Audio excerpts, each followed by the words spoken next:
G'day coppers, welcome back to the bush. In this episode of Locker Hubs for All Driving, we're going to be checking out Snorkel Pre-Filters, whether they be the cyclonic style like this Donaldson, the Unifilter ram head cover, or even the sock style like this one. We'll be checking out airflow, clean and dirty, also dust retention and how much dust they're actually getting rid of and stopping to hitting your main air filter, and also water dispersion as well. So let's get into it. So this will be episode 1 in a 4-part series. Now in episode 1 we're going to check out airflow of these things clean, because it's important that they're not strangling your engine by restricting the airflow too much, and we're checking that out with a manometer in a few minutes. And in part 2 we'll be checking out how they work as far as dirt is concerned. Do they actually stop the dirt from getting to your primary air filter? Part 3, well, that's rain. So these things are supposed to stop rain as well, and the other options of course. So we'll be checking out whether they actually do or not, or whether they're going to fill up your air box full of water. And part 4, finally, what about the flow dirty? It's great if they're working when they're clean, but what about when they're filthy? If they're strangling your engine then, well, they're no good. So let's show you how we're going to connect up the manometer to the dirty side of the air box so we can actually do the flow testing. For those who haven't seen the engine bay before, this is the engine bay of the Zook, and this is the air box here. It's a naturally aspirated 3.2 litre V6. And here's the air filter element here. This is obviously the clean side, and this is the dirty side here. And what I've done, you might be able to see here, is a little tube that runs into the airbox here, into the dirty side, and we'll connect that up to the manometer, and we'll be able to check out the restriction in comparison with atmospheric air in inches of water. So for those who are not familiar with that, we'll be measuring in inches of water, and about 27 inches of water is about 1 psi. Okay, so let's get into the testing. But if you're wondering whether you should be using a pre-filter in the first place, well, let me show you this. This is a truck engine, an industrial engine, 7.8 litre 6-cylinder, which I'd reasonably expect to get in excess of 1,000,000 kilometres out of it. And this is just one of the reasons why. So we've taken off the cap, and now we'll have a look at the main air filter. Here's the main air filter. And below that we have what's called our safety element.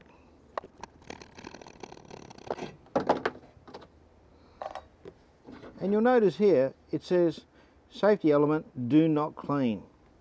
The reason you do that is some people believe, along with Isuzu I assume, that when you blow the element out with air, it actually decreases its capacity to clean.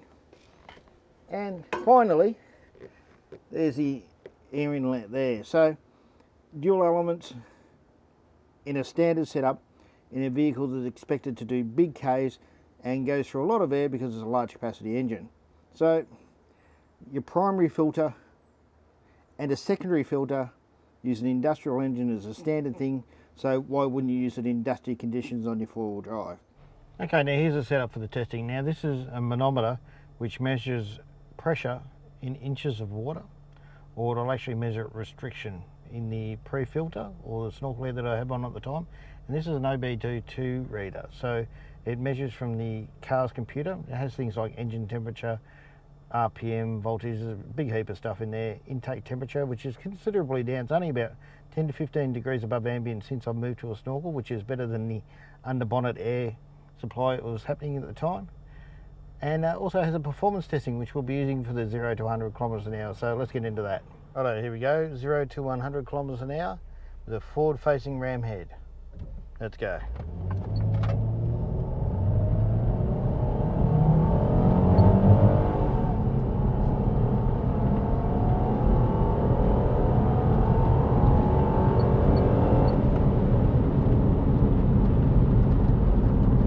Now we've got the snorkel facing backwards. Let's do a 0 to 100.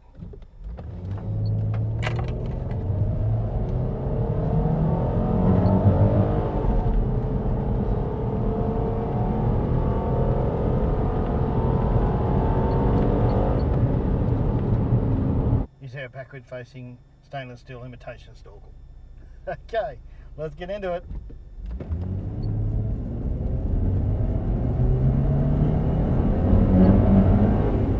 Oh, they flow horribly.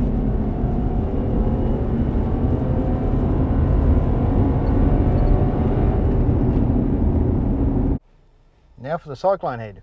Well, let me tell you, it certainly sounds like a vacuum cleaner as you're driving along, but we'll see how it's about to perform in the 0 to 100 kilometers an hour test.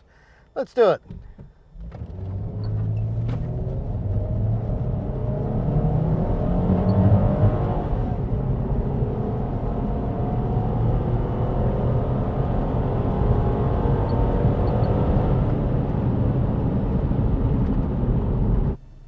Now we're going to do 0 to 100 kilometers an hour using the ram head cover, which is oiled foam.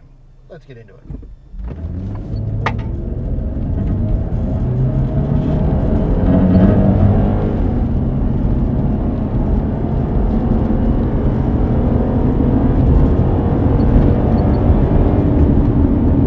Now for 0 to 100 kilometers an hour, using the oil covered foam sock that runs down the snorkel. Let's get into it.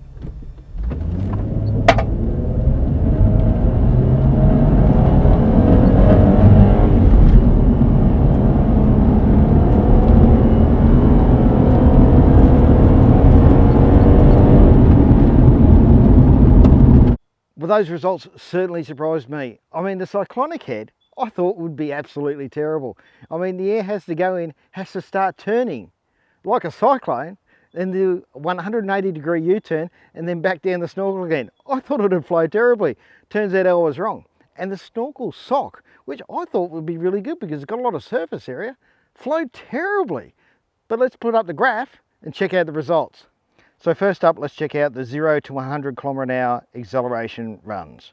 With our forward facing ram head as a baseline with 11.6 seconds, we turn the ram head around and only decrease to 11.83 seconds. Now with our simulated stainless steel backwards facing snorkel, we knew our time would blow out from our previous video, and it didn't this time too, to 12.43 seconds. But the Donaldson, again, surprise, surprise, well, it surprised me anyway, 12.03 seconds. So if you want performance, get rid of your stainless steel backwards facing snorkel and put on a cyclonic head. With a normal snorkel, you'll be doing better.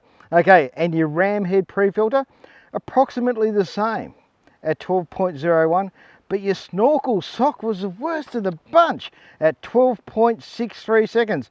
Unbelievable. So now let's have a look at the pressures. Now with our forward facing ram head, 19.36 inches of water. When we turned it around, 21.73. We knew that our stainless steel snorkel was going to do badly, and it did, again, at 28.23. Our Donaldson, however, was down at 24.20, with our ram head, again, almost line balling at 23.97, and our snorkel sock was absolutely horrendous at 48.78. So what do we think in the end? Righto guys, that concludes part 1 of our 4-part series, and don't forget to ring that bell icon so you don't miss out on part 2 through to part 4, where we do airflow, dirty, water and dust as well.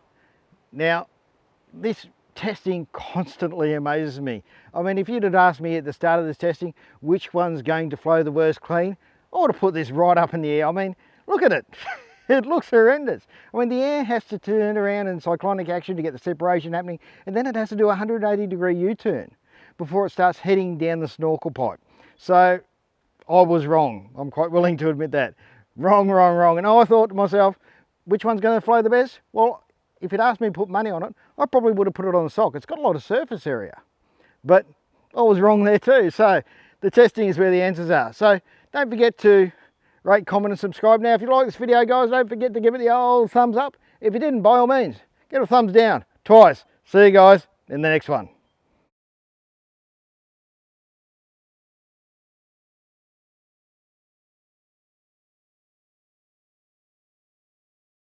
Okay.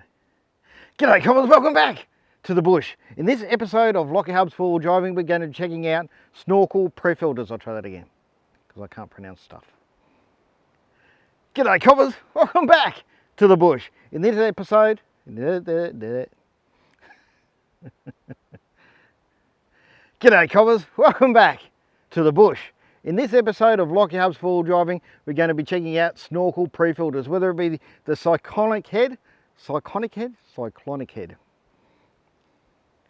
G'day coppers, welcome back to the bush. In this episode of Lockie Hub's 4-wheel driving, we're going to be checking out It's cyclonic. cyclonic. I've already got my outtake and I'm doing an intro. Awesome. Okay.